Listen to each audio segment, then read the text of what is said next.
Hello mga Mars! Dahil araw ito ng Sabado kaya naman kami ni Mister ay mas maaga kaming nagbukas ng tindahan. At sa mga oras naman na ito, yung aking paninda ay ang mga luto naming kakanin, macaroni, sopas, champorado, at yung ulam na pinaksiw na isda. At sa mga oras din na ito ay dalawa pa lang kami ni Mister dahil yung aming dalawang kasama dito sa tindahan ay alas 7 pumapasok. Nag-umpisa kami magluto ng mga kakanin ni Mister ay alas 9 ng gabi ng Biyernes at inabot nga kami ng hanggang alas 2 ng madaling araw. At gumising naman kami ng mag-aalas 5 ng umaga. 2 oras mahigit nga lang yung tulog namin ni Mister, pero mga Mars, nung tanghali ng Biyernes pagkatapos kong magluto ng mga ulam na paninda ay natulog ako agad at nagising ako ng alas 7 ng gabi. Si Mister naman ay natulog ng alas 5 ng hapon at siya ay nagising ng alas 8 ng gabi. May mga baon nga kaming tulog at pahinga ni Mister sa mga oras na ito bago namin ginawa itong pagluluto ng aming mga panindang kakanin. Mula nang naging dalawa yung aking katuwang dito sa tindahan,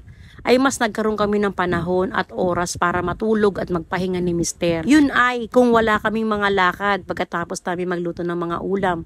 Minsan kasi mga Mars, pagtapos namin magluto ng mga ulam ay nag-grocery kami ni Mister o kaya naman may iba kaming pinupuntahan. Pero mas madalas talaga na lakad namin after namin magluto ay ang mamili ng mga paninda o kaya ay mag-grocery ng mga kakailanganin ng mga panimpla dito sa aking mga pagluluto. At dahil araw nga ito ng Sabado kaya ako ay maraming mga panindang mga kakanin. Mula nung Lunes hanggang Biyernes ay marami talaga ang naghahanap ng aking mga luto na kakanin, kaya nga lang ay nilaan ko muna yung mga oras para sa aking pagpapahinga. Bumabawi ako ng tulog mga Mars. Madalas akong inaantok at gusto ko palagi natutulog. Pinagbibigyan ko muna yung gusto ng aking katawan kasi yung pakiramdam ko nga ay parang gusto ko lagi magpahinga, matulog. Kaya after kong magtrabaho sa kusina, dahil meron naman na akong maiiwan sa tindahan, ay nagpapahinga talaga ako. Si Mister naman ay maraming mga nilalakad. Kaya pagkarating niya ay dun pa lang siya magpapahinga. At sa araw nga din na ito, kaya marami akong mga lutong mga panindang mga pansit dahil nga Sabado at walang pasok. Kaya medyo dinagdagan ko yung aking mga panindang spaghetti, macaroni, pansit bihon, palabok at yung pansit canton.